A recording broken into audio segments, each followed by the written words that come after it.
Ayana was a girl whose presence seemed to bring warmth and light to even the smallest corners of her modest home. Her hair fell in glossy waves that caught the sun in golden highlights, and her eyes, a deep, expressive brown, reflected the gentleness and curiosity that defined her spirit. She moved with a quiet grace, her steps careful but light, her hands always busy with some small act of kindness, sweeping the yard, helping a neighbor carry water, or tending to the flowers that grew stubbornly in the cracks of the village path. Even the animals seemed drawn to her. Hens would pause to peck in her shadow, and the family dog would curl at her feet, resting its head against her ankles as if seeking her steady presence. Living in the small village highlands, Ayana shared her home with her father, an aging but gentle man who loved her dearly, and her stepmother, Nima, whose heart was clouded by envy and bitterness. Ayana's father, though kind, was often distracted by the burdens of work in the fields and village matters. His attention, though affectionate, rarely extended beyond casual inquiries, leaving Ayana largely to navigate the household dynamics on her own. Nima, in contrast, watched everything with sharp eyes and a calculating mind, her jealousy simmering beneath polite words and feigned smiles. She had once been the center of admiration, known for her cleverness and beauty, but now she saw her stepdaughter surpassing her in every way that mattered. From the moment Ayana had stepped into her teenage years, the villagers had begun to notice her gentle nature combined with her quick wit and skill in practical tasks. She could mend clothes as neatly as she could cook, tell stories as vividly as she could sew, and her voice, soft yet commanding, could hold the attention of even the most restless children. Villagers would stop by their home, offering small gifts or seeking advice, and Ayana always greeted them with humility and warmth. This admiration, though innocent and natural, cut Nima to the core. She felt invisible beside Ayana's radiance, as if every smile Ayana received was a reflection of the shadow Nima had become. Nima's envy began quietly, like the slow gathering of a storm. She made subtle remarks disguised as advice, critiqued Ayana's work with a sharp edge in her voice, and occasionally withheld small comforts to see how Ayana would react. Ayana, with her innate kindness, bore these slight injustices with patience, smiling softly and redirecting her energy to her chores, never speaking ill of her stepmother even when the words of cruelty stung like hidden thorns. Nima, however, misinterpreted Ayana's composure as arrogance, a deliberate challenge to her authority and pride. The house itself reflected the tension brewing beneath the surface. Walls were simple and patched in places where the wood had aged, a modest roof that let in the sun in streaks during the mornings, and the garden, though cared for, carried the dual marks of Ayana's gentle nurturing and Nima's subtle sabotage. Flowers bloomed in corners Ayana favored, while weeds grew where Nima neglected or purposefully avoided tending. The contrast of life and neglect mirrored the ongoing struggle in the household. Warmth and light, controlled and overshadowed by jealousy and envy. As days turned into weeks, Nima began to escalate her schemes. She would whisper to Ayana, feigning concern while planting doubt, "Be careful what you say in the village, child. People may envy you as much as I do." She would misplace Ayana's belongings, creating frustration, and even criticized small acts of kindness, twisting them into faults in front of their father. Ayana's patience was tested, yet her spirit remained unbroken. She sought solace in small rituals, tending to the few flowers she loved most, speaking softly to the animals she adored, and spending quiet moments staring at the sky, imagining worlds where her kindness could flourish freely without fear of harm. One evening, after a long day of helping neighbors repair roofs and carrying water for those in need, Ayana returned home weary but content. She hummed a tune her mother had once sung, a soft melody that seemed to infuse the walls with warmth. Nima watched her from the doorway, lips pressed into a thin line, as envy coiled in her chest like a venomous serpent. Every laugh, every innocent gesture Ayana made, intensified Nima's desire to assert dominance, to bend the girl's spirit and claim control over the household. Yet Nima knew the villagers' admiration for Ayana made any direct confrontation dangerous. She had to be clever, patient, and insidious. In the quiet hours of the night, Nima began to plot her most dangerous scheme.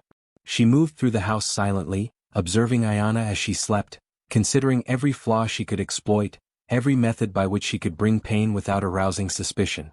The plan simmered in her mind, a poison, subtle yet effective, disguised in the food she prepared, intended to weaken Ayana and assert her own cruel authority. It would appear accidental, a misstep in the kitchen or a forgotten herb, yet the effect would be undeniable. Nima's hands trembled not with fear, but with anticipation, believing that this act would finally suppress the light that Ayana carried so effortlessly. Despite Nima's plotting, the household carried a quiet rhythm, punctuated by small moments of beauty, the soft rustle of leaves through open windows, the distant laughter of children playing in the village square, and Ayana's soft voice recounting stories to the birds and animals she loved. It was in these moments, unnoticed by Nima, that Ayana's spirit flourished, building reserves of courage, resilience, and gentle strength that would soon awaken powers Nima could never have imagined. By the time the night fully fell and the village was quiet, the stage had been set for a confrontation that would transform both Ayana's life and the household itself. The tension in the air was palpable, the unspoken battle between cruelty and kindness hanging like mist over the modest home. Ayana, unaware of the full extent of her stepmother's malice, drifted into sleep, resting in the calm confidence of her own virtue. Nima, in contrast, paced silently, clutching her plan tightly, convinced that she could contain, suppress, and control the brilliance of a girl whose very existence threatened her own sense of self. And so, the quiet calm of the house masked the brewing storm, a plot of envy and cruelty that would soon clash with the enduring strength of Ayana's spirit, the natural kindness that had long been her shield, and the hidden forces that awaited to awaken in the presence of danger and injustice. The first act of Nima's malice was only the beginning, a prelude to a story in which the poison meant for harm would unexpectedly bloom into something miraculous, revealing that courage, kindness, and virtue often transform even the darkest intentions into forces of beauty and protection. In the days following Nima's quiet plotting, Ayana began to feel subtle shifts within her body. At first, it was a mild nausea that flared after meals, a queasy discomfort that she attributed to too much work in the fields or a restless night. Yet soon, the sensation became unmistakable, a heaviness that settled in her stomach and a lingering fatigue that clouded her usually bright eyes. She would sit by the window, staring at the garden she so loved, her hands resting limply in her lap, while the gentle breeze carried the scent of earth and flowers. Even in these moments, her expression remained calm, her lips curved in a faint, forgiving smile, as though she understood that suffering was a part of life and that kindness must remain even in pain. Villagers who came to check on Ayana began to notice the subtle changes. Her once vibrant cheeks were pale, her steps a little slower, and the sparkle in her eyes dulled by exhaustion. Mothers in the village whispered among themselves, worried for the girl who had always brought light into their homes, the one who mended torn garments, carried water, or told stories to calm crying children. "She looks ill," they said softly, pressing small parcels of food or cups of herbal tea into her hands. Ayana accepted these gifts with gratitude, though she tried not to trouble anyone with her discomfort, speaking in her usual gentle voice, assuring them that she was merely tired or overworked. Nima, however, watched these interactions with a quiet, malicious satisfaction. Each pang of weakness, each moment of pallor in Ayana's gentle face, fed her envy and reinforced her belief in her own cunning. She would glide past Ayana, pretending concern while inwardly rejoicing, whispering in the shadows of the kitchen, "No one suspects, and soon her strength will fade. Soon she will be powerless." She believed herself invisible, certain that her subtle cruelty would escape notice, confident that the villagers would never connect the dots between Ayana's suffering and her own hands. Despite the creeping illness, Ayana's spirit remained intact.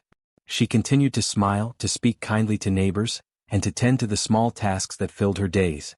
When her head spun or her limbs ached, she would rest quietly, pressing a hand over her stomach as she murmured a prayer for patience and forgiveness.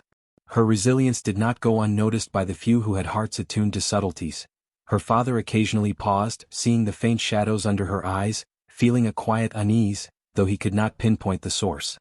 Even in her suffering, Ayana's attention often turned outward, thinking of the needs of the village and the comfort of others before her own. She swept the courtyard when she felt able, fed the animals, and listened to the troubles of younger children who came seeking her wisdom. Every act of kindness, every soft word, seemed to strengthen her, even as her body betrayed her with weakness.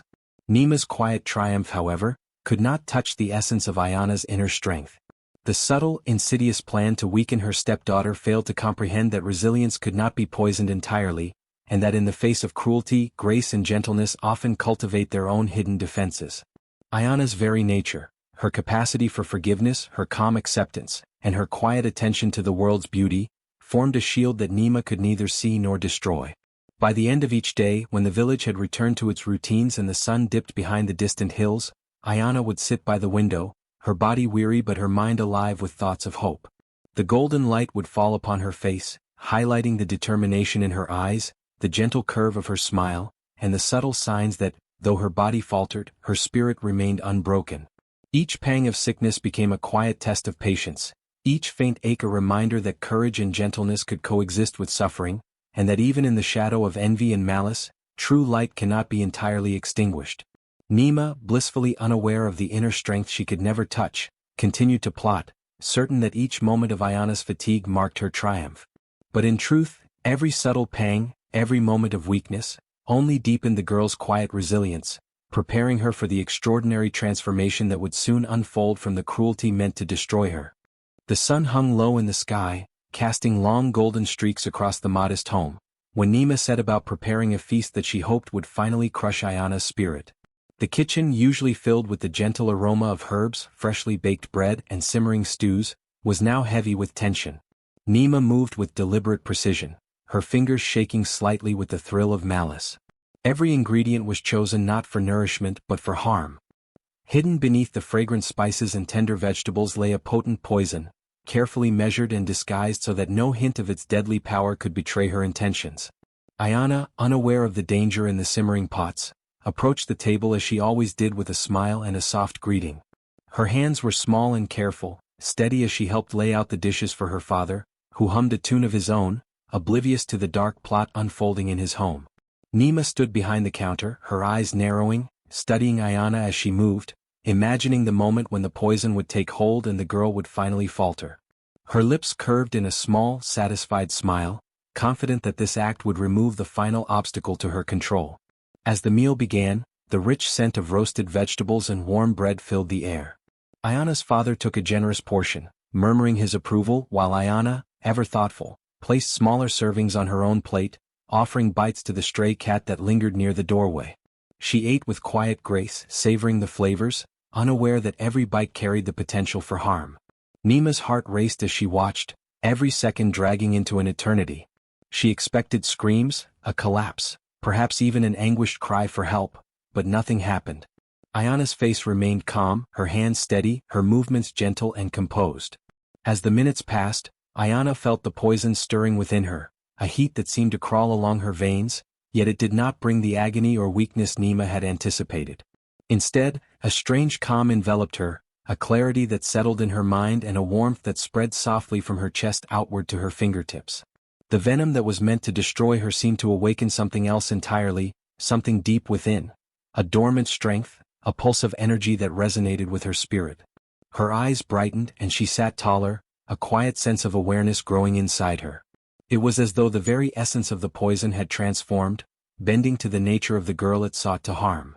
Tiny sparks of light, invisible at first, began to flicker at the edges of her vision, dancing along the walls and the floor in delicate patterns. She reached out with a hesitant hand, and the air itself seemed to hum in response. Ayana did not understand what was happening, yet a profound trust filled her heart. The poison that should have weakened her had instead merged with her courage, her kindness, and her resilience, giving rise to something new, something magical. Nima watched in disbelief, her carefully orchestrated plan unraveling before her eyes. The heat from the poison should have twisted Ayana in pain, yet the girl remained serene, almost radiant, her presence glowing with an unexplainable force. The dishes on the table seemed to vibrate with energy, and the faint scent of roses and warmth filled the air, though no such ingredients had been added. Every attempt Nima had made to wield cruelty now seemed to bolster Ayana's spirit, weaving a delicate protective aura that emanated from her very being. Ayana rose from her seat, her movements calm and deliberate, and instinctively laid her hand over her heart. She could feel the new power growing inside her, subtle yet undeniable, a force of protection and life that responded to her thoughts and emotions. Though she did not yet fully comprehend the magnitude of what had occurred, she understood that she was no longer vulnerable in the way she had been before. The poison had not broken her, it had awakened a guardian force, a bloom of energy that would soon manifest in ways even Nima could never anticipate. The father, oblivious to the poison and the miraculous transformation, praised the meal, unaware of the extraordinary events unfolding in his daughter's body. Nima, though confident in her cruelty, felt a creeping unease, a prickling doubt that perhaps the girl she sought to harm was no ordinary child after all. And in the quiet of the home, as the sun dipped behind the distant hills, a subtle fragrance of roses began to fill the air, the first sign of the magic born from malice, a promise that the cruelty meant to destroy Ayana would instead become her most steadfast guardian. The morning after the miraculous transformation, Ayana awoke to a subtle fragrance that filled the air, delicate and sweet, yet unlike any flower she had smelled before. Curiosity drew her to the small patch of roses that had inexplicably bloomed around her, their petals glimmering as if dusted with morning dew that carried tiny sparks of light. At first, she thought it was merely the beauty of nature responding to her touch, but as she leaned closer, she noticed a faint quivering in the blooms, almost as if they were breathing or listening or waiting for her to speak. Tentatively, Ayana reached out a hand, brushing the soft petals. The roses trembled gently at her touch, shifting their positions to form patterns across the garden that resembled small symbols, tiny images, almost messages waiting to be understood. Her heart raced with wonder. Could these flowers truly be more than ordinary blooms? The thought thrilled and terrified her in equal measure. Yet, there was no fear in her mind, only a growing sense of connection, a feeling that these roses were alive in a way she had never imagined. As the days passed, Ayana experimented with this new magic, speaking softly to the roses in the garden. She whispered her hopes, her dreams, and even her fears, telling them about the cruelty she had suffered, the envy of her stepsister, and the longing for safety and guidance. To her astonishment, the roses responded. Their petals shifted colors subtly, deepening from crimson to rose gold, curling in patterns that seemed deliberate, almost sentient. Some opened wider when she shared joy, while others closed protectively when she expressed worry or sorrow. It was as if the roses were attuned to her emotions, reflecting her inner world in their delicate movements and glowing hues. The magical roses were not silent guardians alone. They also seemed to convey messages, warning her of danger before it arrived. One evening, as the sun sank behind the distant hills, Ayana noticed a flicker of movement near the kitchen window, just as Nima had begun preparing another meal. The roses shivered in unison, petals quivering and releasing a soft, shimmering glow that highlighted a shadow creeping through the doorway. Ayana understood immediately. The flowers were alerting her, guiding her to avoid harm. She moved silently, slipping past Nima's line of sight, feeling the rose's protective energy surrounding her, as if the bloom itself had become a shield. The flowers also offered guidance, subtly suggesting paths through challenges that Ayana had never navigated before. When she needed courage, their petals glowed warmly. When she needed patience, their fragrance seemed to slow her breath and steady her heart. In moments of doubt, she would place her hands over the center of a rose and close her eyes, letting their energy flow into her, a quiet, calming force that encouraged wisdom and discernment. The roses seemed to mirror her intentions, responding to kindness with light and guarding her from malevolence with thorn defense, delicate yet impenetrable. Soon, Ayana realized the roses were not merely protective. They were teachers, companions, and confidants. She spoke to them about her dreams of helping the village, sharing stories she hoped to tell, songs she longed to sing. The flowers shifted their stems and petals in rhythm with her words, creating luminous shapes in the moonlight that mirrored the figures she described. Children laughing, animals running, and scenes of harvests and celebrations. Through this silent communication, she discovered that she could express her deepest thoughts and feelings in ways that transcended language, and that the roses, in turn, offered wisdom that seemed ancient and instinctive. The magic of the roses was subtle but undeniable. Every act of cruelty from Nima, every attempt to control or harm Ayana, seemed to strengthen the bond between girl and flower. Where once the household had been a place of fear and tension, the garden became a sanctuary, a hidden world of learning and protection. Ayana began to understand that the roses were not just guardians, they were an extension of her own courage and heart, blooming outward to transform the space around her into a haven. By the time the sun set, painting the sky in streaks of gold and violet, Ayana stood among the magical roses, hands outstretched, feeling their warmth ripple through her fingertips. She knew, in that quiet, glowing moment, that she had discovered a power far beyond herself, the ability to communicate with the world in a language of beauty and protection, and the knowledge that even cruelty could be transformed into guardianship, as long as her spirit remained pure and brave. From the edge of the village, Malik, a kind-hearted young man known for his gentle curiosity, began to notice something unusual in Ayana's home. At first, it was a faint glow at dusk, a shimmer of light that flickered across the garden and seeped through the cracks in the wooden fence. Then came the fragrance, soft, sweet, and unlike any ordinary bloom, carrying a subtle warmth that seemed to linger in the air long after the sun had set. Intrigued and drawn by a sense he could not explain, Malik paused more frequently on his evening walks near Ayana's home, his eyes tracing the outlines of the garden where the roses glimmered with an unearthly beauty. Malik did not rush forward or intrude. Instead, he observed quietly, keeping his distance while sensing that the magic was connected to the girl who lived there. He watched as Ayana moved among the roses, her hands tracing gentle patterns across petals that seemed to glow in response to her touch.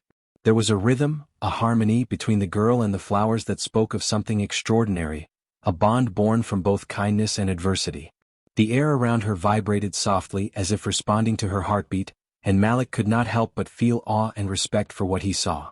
Feeling a desire to contribute without intruding, Malik began leaving small offerings at the edge of the garden.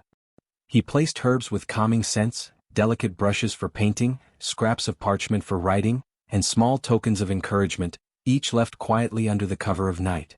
When Ayana discovered these gifts, her heart swelled with gratitude. The roses seemed to shimmer brighter in response, petals vibrating with life and energy that pulsed through the garden. The magical bond strengthened, feeding on acts of kindness and encouragement from both the girl and the neighbor who understood, in some small way, the miracle unfolding before him. As the days passed, the presence of Malik's offerings became a subtle ritual. Ayana would touch the herbs, inhale their fragrance, and feel the magic in her roses respond with patterns and colors that communicated reassurance and guidance. The flowers twisted their stems to create protective barriers around her home and her body, forming intricate shapes that seemed to anticipate danger or discomfort before it could reach her. The simple act of kindness, an unassuming gift left with thoughtfulness, amplified the magic of the garden, creating a delicate shield that wrapped the house in an ethereal glow. The villagers began to notice faint signs of the extraordinary, though most could not understand the source. Some whispered about the soft luminescence that spilled from Ayana's garden at night, a glow that painted the nearby walls and cast dancing shadows. Others remarked on the delicate fragrance of roses that seemed to linger in the air whenever Ayana was present, a scent that inspired calm and wonder. They spoke in hushed tones, unsure whether to call it magic or blessing, but all agreed that something remarkable lived within the girl and the roses that surrounded her. Malik, though young, understood the significance of what he witnessed. His offerings became a conduit for hope, a way to reinforce the magical protection that had sprung from Ayana's resilience. He did not seek recognition or reward. The joy of participating, even subtly, in the creation of something miraculous was enough. With every gift he left, the roses responded more vividly, forming shapes that seemed to speak, to teach, and to guard. Animals wandered near the garden without fear, drawn to the protective energy, and even the household itself seemed lighter, as if infused with quiet magic. By the time the moon rose high in the night sky, casting silver light across the village, Malik would retreat to the shadows, watching as Ayana's roses shimmered and danced under her hands. The bond between girl, flower, and neighbor strengthened in silence, a secret pact of trust, kindness, and magic. And though the world beyond the garden remained unaware of the full extent of the miracle, the house at the edge of the village had become a haven of wonder, protected not only by the extraordinary roses but by the quiet courage and generosity of all those who recognized the light in Ayana's heart. Nima had always believed herself clever, subtle in her manipulations, and unchallenged in her control over the household. But as the days passed, she began to notice changes that gnawed at her sense of authority. The roses, once small and delicate, now bloomed with a radiance that could not be ignored. Each petal shimmered with an unearthly glow, the deep crimson, soft pinks, and gold flecks seeming to pulse in harmony with the rhythm of the house itself. It was impossible for her to walk past the garden without feeling a pang of unease, as though the very air whispered of the magic she could neither understand nor control. The villagers, too, had begun to murmur about the extraordinary blooms. They stopped by Ayana's garden under the guise of admiration for the flowers but were drawn equally to the girl herself. They spoke in hushed tones about the vitality of the roses, the way their fragrance seemed to heal worry and inspire courage, and how Ayana moved among them with grace and serenity. Every word of praise they offered her, every smile or gentle nod, seemed to feed the flower's brilliance. To Nima it was intolerable. The attention Ayana received was a reflection of her own envy, a mirror showing how powerless her cruelty had become in the face of forces she could neither dominate nor understand. Nima's envy festered into obsession. She began plotting ways to destroy the roses, believing that if the flowers were gone, so too would be Ayana's growing aura of admiration. One early morning, while the sun was still low and the mist hung thick over the village, she crept into the garden, her hands wrapped in cloth to avoid the thorns, her mind set on eradicating every magical bloom. She tugged, twisted, and tore at the stems, pulling whole flowers from their soil, crushing petals beneath her fingers. But the roses, resilient and alive in a way Nima could not comprehend, resisted her. Broken stems rejoined, petals reformed, and the magical glow returned, more vibrant than ever. Each act of destruction seemed to empower the roses, reinforcing their connection to Ayana, their strength growing from the very malice intended to harm them. Frustrated and trembling with fury, Nima tried other methods. She attempted to uproot the flowers entirely, scattering soil and water in a desperate bid to sever their roots. She set fire to a small section of the garden, watching the flames lick hungrily at the blooms. But the fire itself seemed to hesitate, curling around the roses rather than consuming them. The petals radiated heat without burning, their colors deepening, glowing with an inner light that made Nima recoil. Every strike of her anger against the garden reflected back at her, leaving her exhausted and shaken. She began to sense that this magic was no ordinary defense. It was a living testament to Ayana's spirit, a force as enduring as her resilience and as protective as a mother's embrace. Inside the house, Ayana observed the garden with quiet awareness. She did not need to speak to the roses for them to act. They responded to her emotions, her intentions, and her courage. When Nima approached with malice, the flowers bent to shield her, creating a natural barrier of luminous petals and sturdy stems. The roses pulsed with light, casting intricate shadows on the walls and windows, warning of impending danger, and even guiding her steps away from harm. Ayana's connection with them had deepened into a symbiotic bond. The magic of the roses drew strength from her calmness, her wisdom, and her gentle confidence. The villagers began to take notice of Nima's growing agitation. They whispered amongst themselves, some daring to comment that Ayana's roses were no ordinary garden flowers but enchanted blooms, guardians of a girl whose spirit could not be crushed. They watched as Nima's frustration mounted, noting the contrast between her futile rage and Ayana's serene composure. Each act of cruelty from Nima seemed only to amplify the roses' radiance, making them more beautiful and protective. The girl, once vulnerable, now stood as the heart of a force that no envy or malice could diminish. Nima, however, could not relinquish her obsession. She began to patrol the garden more frequently, checking for any signs of weakness, any place where her power might assert itself. Yet, with each attempt to intrude, the roses responded with greater vigilance. Vines moved subtly to block her path, petals shifted to reflect dazzling light into her eyes, and a soft fragrance filled the air, disorienting her senses and preventing harm. Even her closest attempts at sabotage were rendered useless, and she began to realize, though grudgingly, that the roses were not mere plants but extensions of Ayana's courage, her resilience made manifest. The magical blooms became more than protection. They were teachers silently communicating lessons of patience, courage, and the transformative power of kindness. Nima's hatred and envy, which had been so carefully cultivated over years, now faced a constant, living reminder of the strength it could never touch. The garden thrived, reflecting Ayana's inner growth, her ability to transform adversity into beauty, and the way her spirit inspired life and light even in spaces shadowed by cruelty. By the time dusk fell, painting the sky in streaks of lavender and gold, Nima stood in the garden, breathless and defeated, witnessing the resilience of something she had tried so hard to destroy. The roses flourished, glowing softly in the fading light, a testament not to her power, but to Ayana's enduring strength. And in the quiet shimmer of petals and leaves, it became clear that envy and malice could never overcome a heart nurtured by kindness, courage, and the extraordinary magic of life itself. Nima's envy had reached a boiling point. She prowled the garden in the dim light of dawn, her eyes narrowed, searching for any weakness in the magical roses that had become Ayana's silent guardians. Each petal, each leaf seemed to shimmer with life, responding to Ayana's presence and her steady courage. Nima gritted her teeth, convinced that the girl's growing confidence and the admiration she received from the villagers were the results of some hidden trickery, some force she could overpower if only she tried harder. Her first attempt that morning was subtle. She reached for a small cluster of blooms, intending to crush them between her fingers. But as she touched the petals, a soft, fragrant mist erupted from the roses, curling around her face and twisting into shapes that confused her senses. She blinked, startled, unable to focus as the flower's magic seemed to bend light and scent, creating illusions of movement across the garden. Shadows of animals, birds, and even tiny mythical creatures appeared among the petals, moving as if protecting Ayana. Each time she lunged toward the roses, a vine or stem shifted to block her, gentle yet firm, as though the garden itself was alive and watching her every move. Nima grew desperate. She uprooted a few flowers in a fit of rage, tossing them to the ground, hoping to crush their magic into nothingness. But the moment they touched the soil, their petals glimmered brighter than before. Tiny, radiant shapes emerged from the fallen flowers, spiraling upward like embers in the wind, forming protective barriers around Ayana. The girl, standing calmly in the center of the garden, watched the display without fear. She could feel the energy of the roses coursing through her, connecting to her own resilience, and she raised her hands slightly, letting the magic flow through her fingertips.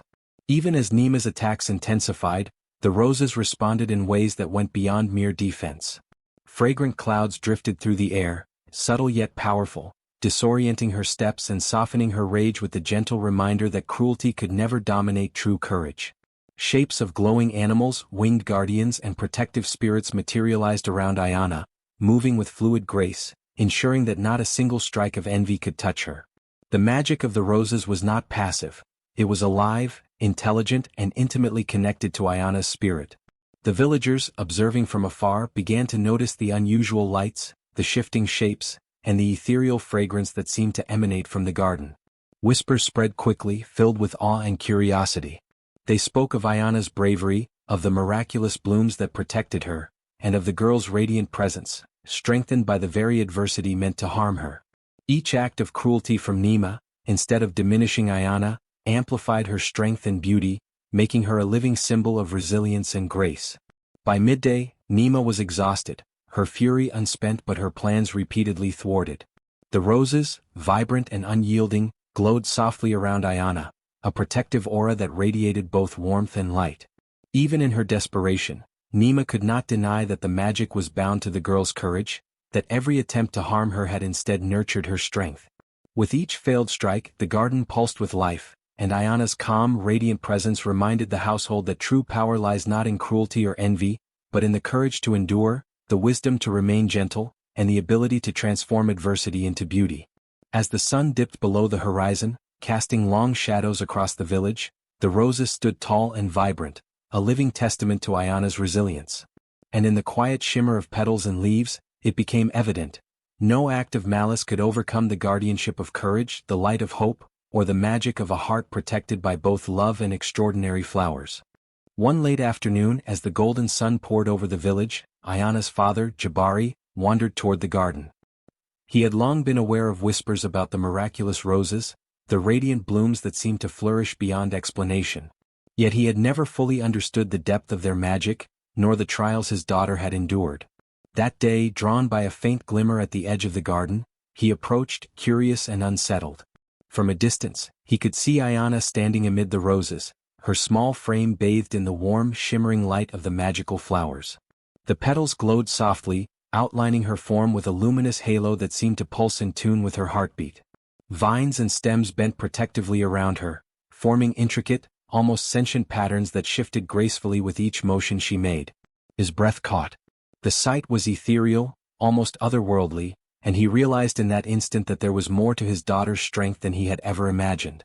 Ayana noticed him standing at the edge of the garden, and her expression softened.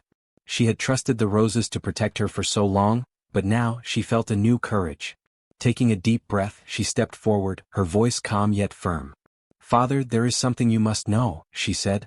She recounted, without hesitation, the years of subtle cruelty from Nima, the envy that had turned into dangerous acts, and the meal laced with poison that was meant to harm her. She described how, instead of succumbing, the poison had awakened the magical roses, turning what was intended as harm into her guardian. Jabari listened, horrified and ashamed. Every detail pierced his heart, how he had been distracted, how he had failed to see the suffering of his child under his own roof. His gaze fell to the roses surrounding Ayana, now understanding their brilliance, their radiant glow, and the sentient way they responded to her courage. The garden was no longer merely a collection of flowers, it was a living testament to his daughter's resilience, a shield born from adversity and nurtured by her gentle heart. Moved beyond words, Jabari stepped closer, his hand reaching to touch a glowing petal. As his fingers brushed the delicate surface, he felt warmth, strength, and a subtle pulse, as if the roses themselves were acknowledging his presence and willingness to protect. "Ayana," he whispered, voice thick with emotion, "I should have seen this long ago. I should have protected you from the very beginning." His eyes filled with tears as he took in the magical scene before him. His daughter surrounded by the luminous blooms, radiant and unyielding, a living symbol of hope and courage. Ayana smiled softly, the glow of the roses reflecting in her eyes. "Father, it is not too late," she said. "We can face Nima together, and the roses will protect me." She explained how the flowers responded to kindness, courage and hope, how every act of malice against her had only strengthened them and her spirit. The garden, in its glowing serenity, seemed to pulse in agreement. That evening Jabari approached Nima with a new resolve. He confronted her, sternly yet cautiously, about her cruelty and the attempts to harm Ayana. Though she tried to deny her actions, the magical roses subtly revealed the truth, shifting and glowing to reflect the intensity of Ayana's story. It was impossible to ignore. Jabari, now fully aware of both the danger and the miraculous guardianship that had kept his daughter safe, took firm steps to ensure Ayana's protection, his heart renewed with purpose and vigilance. By nightfall, the garden had become a sanctuary of luminous safety. The roses continued to glow around Ayana, responding to her presence and to her father's newfound care, a tangible reminder that courage, resilience and love could turn even the cruelest schemes into sources of protection and hope. The magical blooms shimmered softly under the moonlight, confirming that Ayana was no longer alone, and that the past cruelty could no longer harm her while her spirit and her guardian stood unwavering. Word of the extraordinary roses spread like wildfire through the village. At first, it was subtle whispers among neighbors, soft remarks about petals that glimmered like morning dew even in shaded corners, or the faint warmth and fragrance that seemed to emanate from Ayana's garden even when the sun was low. But soon, the villagers could no longer deny what their eyes and senses told them. The roses were unlike any flowers they had ever seen. They bloomed in impossible places, cracks in the stone walls, along narrow pathways, even climbing the wooden beams of Ayana's modest home, radiating light and a quiet, protective energy. On market days, people would linger near Ayana's home, drawn by the subtle shimmer that danced across the petals in the soft wind. Children pressed their noses to the fences, enchanted by the delicate fragrance that seemed to stir their imaginations. Merchants paused, noticing the way the blooms seemed to bend gently as if in greeting. Even elders, wise and experienced in the ways of nature, found themselves nodding in awe at the miracle that could not be explained by ordinary means. Ayana, standing in her garden, greeted the villagers' fascination with quiet grace. She had long understood the connection between her spirit and the roses. Every act of patience, every moment of courage and forgiveness, had nourished the blooms and awakened their magical guardianship. And now, seeing the villagers' reactions, she realized that her story had reached beyond herself. It was inspiring hope, awe, and reverence in the hearts of her community. The villagers began noticing more than the beauty, they sensed protection in the roses. Crops near the garden seemed to thrive, small misfortunes were less frequent, and the air itself felt charged with calmness and reassurance. People began speaking of the roses as guardians, attributing their survival and prosperity to the extraordinary magic that emanated from Ayana. They realized that the girl, once quiet and subdued under Nima's cruelty, had emerged radiant and unshakable, and that the roses were a reflection of her inner strength and kindness. Even skeptics could not ignore the miracles. They witnessed petals curling around frightened children, guiding them away from danger, or vines shifting to shield the smallest blooms from harsh winds. The villagers began leaving small tokens, water, soil, and even incense, near the roses in gratitude, honoring the magical connection they observed. They no longer saw Ayana as merely a victim of her stepmother's envy. They saw her as a symbol of resilience, someone whose courage and virtue had transformed adversity into something wondrous and protective. Lyra, still lurking in the shadows, was aghast. Every attempt she had made to harm Ayana now seemed meaningless, exposed not only to Ayana's growing guardianship but to the eyes of the entire village. Her malice no longer held sway, it had been converted into awe and reverence by the magical roses that she could neither understand nor control. Ayana's quiet dignity and the unassailable beauty of her flourishing garden made it clear that true power resided not in envy or cruelty, but in steadfast courage and compassion. As weeks passed, more villagers came to witness the miracle firsthand. Farmers, children, elders, and visitors alike marveled at the roses' luminous glow, their ethereal fragrance, and the way the blooms seemed to respond to Ayana's presence. Each visit reinforced the lesson that courage, kindness, and resilience could manifest in the most magical of ways. Even the tiniest flowers seemed to carry whispers of her story, a narrative of hope that inspired the entire village to honor not just the magic of the roses, but the spirit of the girl who had cultivated them with unwavering heart. By evening, as the sun dipped behind the hills, the village was filled with an unspoken reverence. Shadows played across the luminous petals, and the faint fragrance of the roses lingered in the air.